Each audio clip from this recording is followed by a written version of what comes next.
Howdy. In 2 weeks, on May 7th, we're going to have a discernment session, and this is immediately followed by a church conference. It's May 7th, 3 p.m. It's over at the Junction Church. And both London and Junction churches are going to be having their church conferences immediately following. The decision will be whether or not to remain affiliated with the United Methodist Church. And the specific issue that's driving this is homosexuality. Well, Jesus tells a parable of two brothers. It's in Matthew 21. And the father comes and says to the first, will you go out into the vineyard? And he says, no, I will not.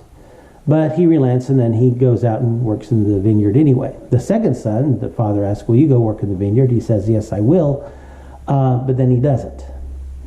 And then Jesus asks, which one did the father's will? And the people that he's talking to answer, well, the first. The difference is between what was said and what was actually done. And that's what we're facing in the United Methodist Church at the moment, in the denomination.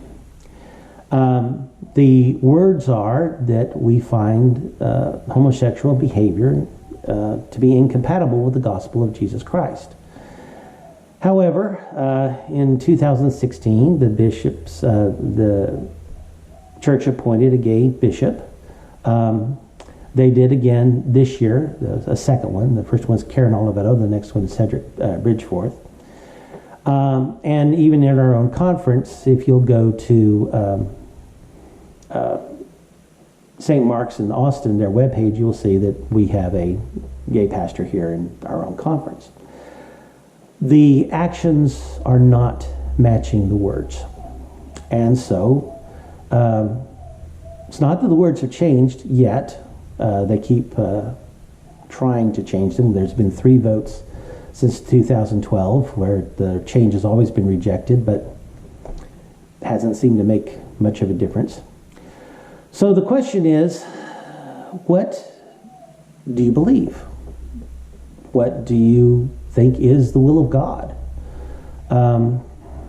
Last week I explained why the prohibition is there. It has to do with loving yourself and not trying to do something your body simply can't do.